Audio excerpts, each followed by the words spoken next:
তো hello guys, নিলাম নতুন আরেকটা ভিডিও। আর আজকে ভিডিও থাম্বনেল এবং টাইটেল থেকে বুঝতে পারতেছো তোমাদেরকে আমি হেডশট বিষয়ে বলবো, মানে হেডশট মারার টিপস অ্যান্ড ট্রিক বিষয়ে বলবো। আর হেডশট মারার টিপস অ্যান্ড ট্রিক্সের কিছু নিয়ম আছে বা কিছু সিস্টেম আছে, যেগুলো তুমি সিস্টেমগুলো ফলো করলে অবশ্যই হেডশট মারতে পারবা। দেখো আমার দিকে কিন্তু নেট খারাপ, তোমরা বুঝতে পারতেছো ক্যারেক্টার নমুনা দেখতে আমার নেট খারাপ, বাট আমি মুভমেন্ট করতে পারতেছি না ঠিক মতো। কিন্তু তারপরও হচ্ছে আমার হেডশটগুলো দেখলে তুমি বুঝতে পারবা যে আমার মানে হেডশটগুলো কেমনে পড়ে আর কতটুকু পড়ে। তো এই দেখো এখানে আমি একটা হেডশট মারবো, দেখো এই যে একটা হেডশট মারলাম, দেখো এটার কারণে বোঝা যায় না হেডশট মারলাম। এটা বাট হেডশটটা কেন পড়লো ওটা বিষয়ে আমি বলি। প্রথমত হেডশট হচ্ছে যে তুমি একটু মুভমেন্ট করবা আর ধরে তুমি ওই যে টিপ দিয়ে ধরার সিস্টেম করবে না, যে আমি টিপ দিয়ে ধরে রাখতে চেষ্টা করবো, কখনো হেডশট মারতে পারবো না। ফার্স্ট অফ অল হচ্ছে তুমি হেডশট মারার চিন্তা ভাবনা তোমার থাকতে হবে যে আমি হেডশটে খেলবো, তাহলে তুমি হেডশট মারতে পারবে সম্ভব। আর দ্বিতীয় কথা হচ্ছে তুমি হেডশট মারতে হলে তোমাকে কিছু নিয়ম, যেমন তোমাকে অপোনেন্ট এনিমি তোমাকে যখন মারার ট্রাই করবে তখন তুমি তাকে একটা গুলি মার, জাস্ট একটা গুলি মারে ডাক করে এবং তুমি হেডশট পাবে 100% শিওর। তখন তুমি হেডশট অবশ্যই তার হেডশটটা পড়বে। তুমি এদিকে দেখো, জাস্ট আমি একটা সিম্পল, তুমি এই অপশনটা দেখো, আমি একটু সামনে যেতেছি, ও 12 ট্রাই করতেছে, ও 12 আমাকে গুলি মার চিন্তা করে দেখো। আমি তো এই যে গুলি মারছে, ও 12 গুলি মারছে, দেন ও কী করছে পিছন দিয়ে পড়ছে। কিন্তু এটা হলো এই হলো হেডশট মার ঠিক। তারপর আর কিছু জিনিস আছে, যেমন তুমি অনেক সময় দেওয়া যায় তুমি করতেছো ট্রাই করতেছো কিন্তু মাগার হেডশট পড়ে না। দেখো এই জায়গাটাতে ও আমার মুখোমুখি হয়েছে, আমি জাস্ট ডাক করছি আর কিছুই না, টু শট হেডশট খেয়ে গেছে। এখন আরেকটা টিপস কি, আরেকটা টিপস হচ্ছে যে ভাই তুমি যখন হেডশট মারতে যাবা, বাট তোমাকে খেয়াল করতে হবে তোমার যে দুইটা গান থাকে, দুইটা গান সবসময় সুইচ করবা আর হচ্ছে মুভমেন্ট করবা। মুভমেন্ট বলতে কি, এই যে দেখো আমি জায়গায় লাফালাফি করতেছি বা একটু মুভমেন্ট করতেছি, একবার গান নিয়ে হাতে নিতেছি, আবার সুইচ করতেছি, আবার হাতে নিতেছি, আবার হাত থেকে গান সরাতেছি। এই যে একটা সুইচ অপশন, এই যে একটা মুভমেন্ট অপশন, এই দেখো এই যে কিন্তু আমি কি জাস্ট ওই যে মুভমেন্ট করছি, জাস্ট এটাকে ওই জায়গায় মুভমেন্টের কন্টিনিউ অবস্থা ও ডাক করছি, হেডশট পড়ে গেছে। এই যে একটা মুভমেন্ট, এগুলো কখনো কোনো টিপস, কখনো ইউটিউবার কখনো কারো থেকে এই ইয়াগুলোর টিপস অ্যান্ড ট্রিক বলবে না, কারণ হেডশট ট্রিক্স বা অনেকটা রকম। আর হ্যাঁ, কেউ বলে সেন্সিটিভ নির্ভর করে, অবশ্যই সেন্সিটিভ নির্ভর করে।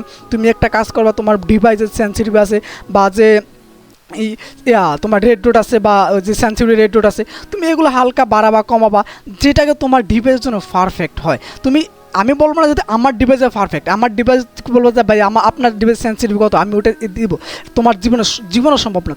তোমার ডিভাইসের সাথে জাস্ট অ্যাডজাস্ট হতে হবে, তোমার মুভমেন্টের সাথে তোমার সেন্সিটিভিটি অ্যাডজাস্ট হতে হবে। এবং আমার ডিভাইসে তোমার ডিভাইসের জীবনে সেন্সিটিভিটি অ্যাডজাস্ট করতে পারবে না। তাহলে তোমাকে কী করতে হবে, তাহলে তোমাকে ফার্স্ট অফ অল করতে হবে যে তুমি তোমার মাথায় চিন্তা রাখতে হবে যে আমি হেডশটে মারবো, আমি টিপ দিয়ে গেম প্লে করবো না। তবে একদিন দুদিনে ভাই সফলতা পাবো না ভাই, ধরে তুমি এই জিনিসটা পেরে পারবো না। তোমার কিছু কয়েকটা দিন তুমি লং অফে যাও বা তুমি ট্রেনিংয়ে মোড়ে যাও বা তুমি যেখানে যাও, যে তোমাকে এই জিনিসটা মাথায় রাখতে হবে যে আমি হেডশটে মারবো। দেখো এই জায়গায় কিন্তু ক্যারেক্টার দিয়ে আমি আটকে গেছি, দেখ জাস্ট আটকে গেছি আমি কিন্তু লড়াই চড়ি না, কারণ আমি লড়াই চড়তেও পারবো না। আমি এই জায়গাটা মুভমেন্ট, আমি যে গোলার মেরে মুভমেন্ট করে চলে আসছি অলরেডি।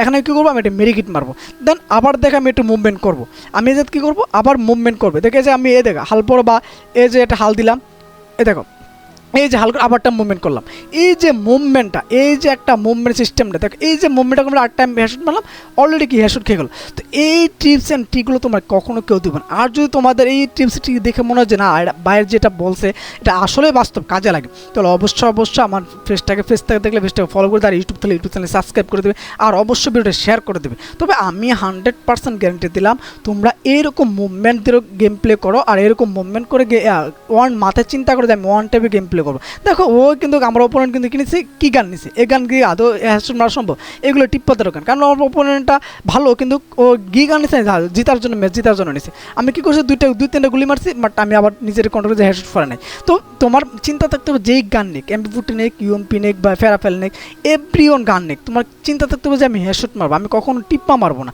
আমি তো চাইলে যে গোলাল নামে টিপ দিয়ে মারতে পারতাম, কিন্তু মারি নেই, কারণ কি আমি এই যে তুমি মাথায় চিন্তা করো যে টিপ দিয়ে মারলাম, এই ম্যাচটা জিতলাম, এরপর তুমি 8টা ম্যাচ খেলবো, সমস্যা নেই, হেডশট মারবো, জীবনে সম্ভব না। তো ভাই তোমাকে প্রত্যেকটা ম্যাচ প্রত্যেকটা মুহূর্তে তোমাকে চিন্তা করতে হবে যে আমি অনলি ওয়ান টেপ মারবো। তবে হ্যাঁ, তুমি একটা গুলি মেরে এক জায়গায় থাকবা, কখনো এই কাজটা করবে না। আমি এক লুকায় থাকলাম, এই কাজটা কখনো করো। তোমাকে কী করতে হবে, তুমি গুলি মারছো এক জায়গা থেকে, বাট তুমি এখান থেকে সরে যাও, অলরেডি এখান থেকে আরেকটা জায়গায় মুভমেন্ট করো, আরেক জায়গাতে আরেকটা মুভমেন্ট করো, পিছন দিয়ে একটা হাল দিয়ে আপটা মুভমেন্ট করো, আবার কী করছো দৌড়ের মধ্যে হাল দিয়ে একটা গুলি মেরা আবার একটা মুভমেন্ট করো, গান সুইচ আপ করো। তাহলে তোমার এই যে মুভমেন্টগুলো করতেছে, এই যে গান সুইচ আপ করতেছে, এটা কিন্তু তোমার সাথে একটা ওই যে হেডশটের সাথে কিন্তু একটা ইফেক্ট পড়ে, যার জন্য হচ্ছে তোমার ওই যে তুমি যদি ওই মুভমেন্টের অবস্থায় তুমি হেডশট মারো তাহলে অবশ্যই ওই লোকটা হেডশট খাবে। আর ফার্স্ট অফ অল সবচেয়ে বড় জিনিস যেটা হলো সেটা হলো তুমি তাকে যখন হেডশট মারার চিন্তা করবা, ওই অপোনেন্ট তোমাকে তখন গুলি মারে কিনে সেটা চিন্তা করবা। গুলি মারার অবস্থা তুমি তার আগে তুমি গুলি মারার ট্রাই করবা বা একটু ডাক করবা, দেখ মাস্ট হেডশট খাবে। এটা আমি 100% বললাম, কারণ ওই সময় সে তোমার দিকে মুখ করে থাকে, আর তুমি তোমার দিকে যখন মুখ করে থাকে তখন তুমি যখন হালকা ডাক করবা তখন ওই ডাকটা তার মাথার দিকে চলে যায়, অলরেডি তার মাথার মধ্যে যায়, যার কারণে সে তার ডাক মানে তার হেডশট খেয়ে যায়। আর আমরা কি করি, মানে আমরা করতে যাই যেটা যে কখনো ওই হেডশট দেখেন উকুন হয়ে গেছে, আমি তো উকুনটাই ভাঙতে যাই, আমি অলরেডি ভাইকে চলে গেছি, কারণ আমি উকুন মারা সম্ভব না।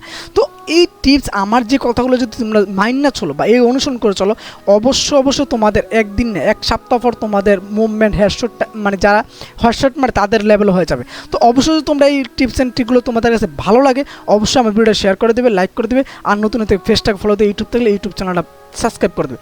আজকের জন্য এখানেই।